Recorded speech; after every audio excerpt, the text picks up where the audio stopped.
Olá, eu sou Antônio Carlos Souza, Tom, sou psiquiatra clínico e sou psicodramatista, psicoterapeuta em psicodrama. Existe um transtorno psiquiátrico que é relativamente comum, que é o transtorno bipolar.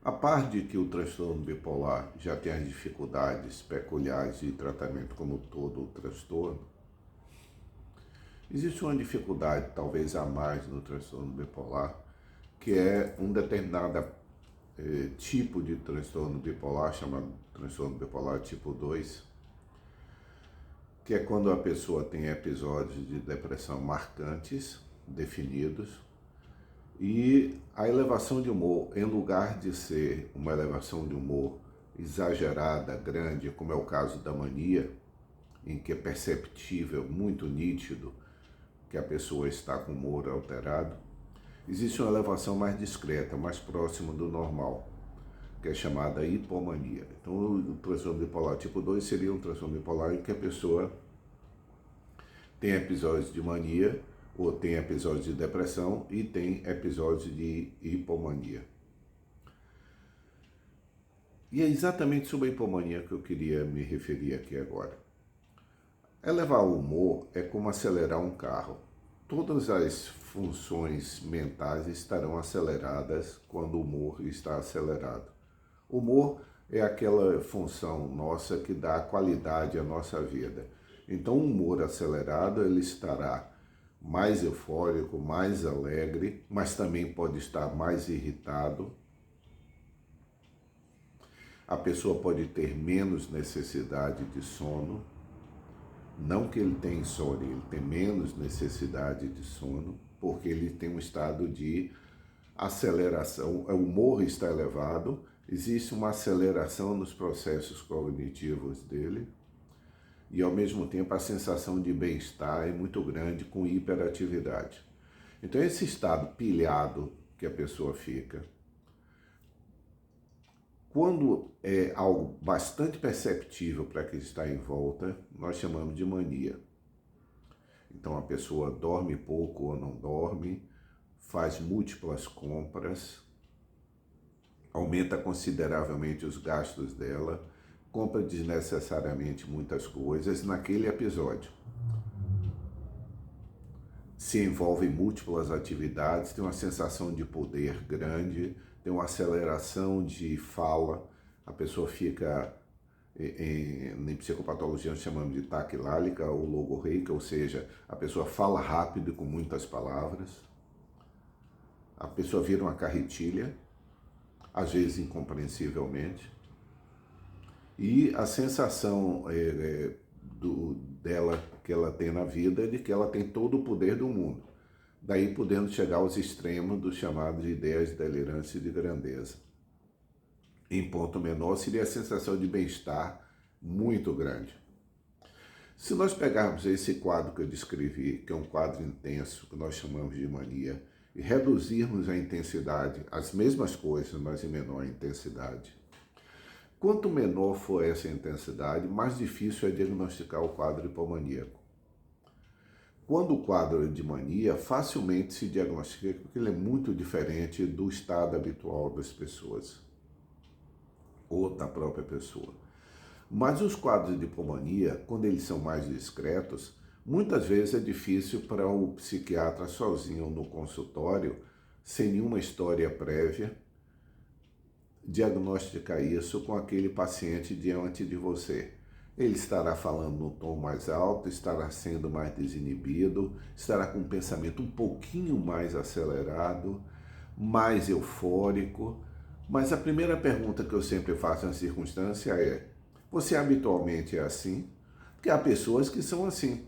Há pessoas que são extravagantes, pessoas que são excessivas, pessoas que falam alto, pessoas que são desinibidas, pessoas que são invasivas. Então, há pessoas que poderão dizer eventualmente: não, as pessoas sempre falam, desde cedo eu sou assim. Quando eu chego, parece uma revolução no lugar que eu chego. E outras pessoas poderão dizer: interessante você me dizer isso, Antônio Carlos, porque já tem algum tempo que as pessoas estão dizendo que eu tô mais acelerado. Então, isso é uma primeira dificuldade. Reconhecer a hipomania discreta. Porque a hipomania que vai subindo e chega e beira a mania, já fica mais fácil a gente perceber a gradação dela. Então, na hipomania, não. E tem um fator a mais, que é esse que eu quero comentar aqui. Quando a pessoa está em mania, é fácil a pessoa posteriormente reconhecer que naquele período ela fez uma série de ações que ela não faria habitualmente. Ela se envolveu com múltiplas pessoas, ela fez compras exageradas, ela construiu várias dívidas, ela construiu inimizades pela invasibilidade ou pela desinibição dela. Ela se envolveu com parceiros, múltiplos parceiros, ela fez ações que ela, a posteriori, ela pode olhar para trás e dizer, eu não faria isso habitualmente. A hipomania é mais difícil, porque como ela é mais discreta, pode passar para a pessoa como um período em que eu fui mais brilhante. Por que mais brilhante? Porque num período hipomaníaco, a quantidade de ideias que vem à cabeça é um pouco maior. Como a pessoa está mais desinibida, ela se torna um pouco mais temerária, ela arrisca mais. Ela é capaz de fazer links mais rápidos entre as coisas. Então, de um ponto de vista prático, é como se ela tivesse melhorado. E se isso a gente estiver lidando com uma pessoa, eu já falei desse tema várias vezes aqui, porque eu acho extremamente importante. Porque quando a hipomania acontece numa pessoa que carrega uma história de vida problemática, muitas e muitas vezes, pelo menos na minha experiência, a hipomania permite às pessoas que elas exponham seus conflitos, suas restrições, suas malquerenças com os outros de uma forma muito mais ostensiva. É como se a hipomania retirasse os freios e as pessoas, os conteúdos pessoais vão aparecer com mais facilidade. Então, muitas vezes o paciente vai dizer, não, logo agora que eu estou falando as verdades que eu tenho engolido há tanto tempo, você vem me dizer que eu tenho um transtorno mental? Então, o transtorno bipolar, a hipomania, numa situação dessa, onde é que nós vamos identificar? É na forma mais acelerada de fazer as coisas. Mas nós não podemos privar a pessoa do direito da queixa. O conteúdo que ela está expressando como queixa, principalmente a hipomania disfórica, não é hipomania eufórica, é hipomania disfórica. Disforia em psiquiatria é humor irritado. Então, quando aparece sob forma de humor irritado, o conteúdo que provoca esse humor irritado já vem da história de vida da pessoa. Então, é como se sobrepusesse questões pessoais não resolvidas, junto com uma desinibição que permite que isso apareça por meio às restrições habituais. E é aquilo que a paciente diria facilmente. Eu sempre me calei, agora eu não vou me calar mais. Como se fosse uma atitude de liberdade. A diferença é que ela não tem controle sobre isso. Né? A liberdade é um ato voluntário, o ato libertário é um ato voluntário. Eu tenho como restringir e modulá-lo. No caso da hipomania, não. A pessoa vai estar extremamente irritado, não extremamente irritado. O extremamente irritado já cairia na fase de mania. Essa diferença entre hipomania e mania é muito no olhômetro, vamos dizer assim. É o grau de perturbação da vida da pessoa que aquilo já traz. Então, a grosso modo, um paciente hipomaníaco compraria 5 camisas de cores diferentes da mesma. Vamos supor que eu estivesse em hipomania, entrasse na loja e comprasse 5 camisas desse mesmo modelo, sendo uma vermelha, uma azul, uma amarela, uma branca e uma preta. É algo que não é comum, mas não é algo tão fora do comum.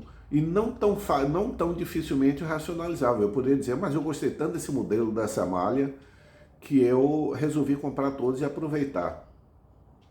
É uma racionalização ótima para os outros e para mim.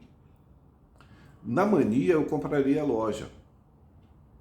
Talvez essa diferença meio caricatural que estou fazendo, o hipomaníaco compraria 5, 10 camisas do mesmo padrão, o paciente em mania compraria a loja em que as camisas estão sendo vendidas. Essa gradação não é muito nítida, no sentido olhando de fora, quer dizer, teoricamente, mas na prática, quando é que nós chamaríamos de mania? Quando o grau de comprometimento é grande. Se em lugar de comprar 5 camisas, eu começo a comprar lojas, o grau de interferência e de perturbação na minha vida está muito mais nítido.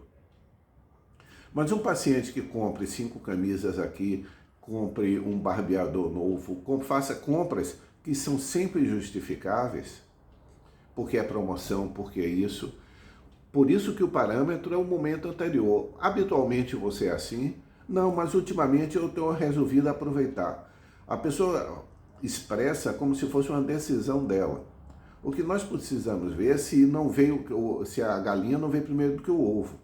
Se essa decisão, se essa coisa de comprar mais do que o habitual, né, a curva do cartão de crédito, né, está mais acentuada,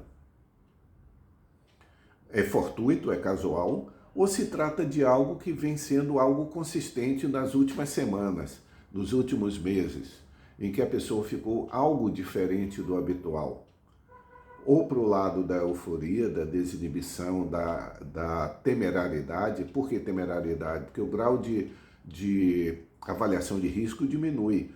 Como eu tenho mais ideias e tenho menos avaliação de risco, a possibilidade de eu fazer coisas temerárias aumenta. Então, na hipomania, o que eu quero me referir aqui é a dificuldade que nós, da área psíquica, sejam psiquiatras ou psicólogos, que muitos pacientes, um transtorno mental, como eu sempre costumo dizer, um diagnóstico é muito maior do que a vida de uma pessoa. Nenhum diagnóstico cobre a vida de uma pessoa. Quaisquer que sejam as patologias psiquiátricas, elas existem em cima de uma pessoa que tem uma história pessoal. E as patologias vão usar como conteúdo essa história. As histórias de vidas nossas fornecem conteúdo para os transtornos psiquiátricos. No caso da hipomania disfórica, ou seja, a elevação de humor para o lado da irritabilidade, se isso acontece numa pessoa que tem uma relação familiar tempestuosa, uma relação conjugal tempestuosa, uma vida pessoal complicada, problemas sérios em relações laborais, relações profissionais, é possível que nesse momento a pessoa, a diminuição das restrições, das autorrestrições, o aumento da sensação de poder da pessoa, faça com que ela, e a desinibição, ou seja, a falta de filtro, como se diz hoje, permita que ela tome ações que eram desejadas, mas não tenham tido a oportunidade de acontecer por causa das restrições sociais, das coisas diplomáticas do conviver. Então, o tema de hoje é exatamente em cima disso, de que a hipomania disfórica ou as patologias psiquiátricas, elas existem para uma pessoa, e essa pessoa tem uma história. E essa história é feita com outras pessoas, em outros meios, em vários meios. Essa é a lembrança que eu queria trazer. Espero que haja sido útil. Tchau.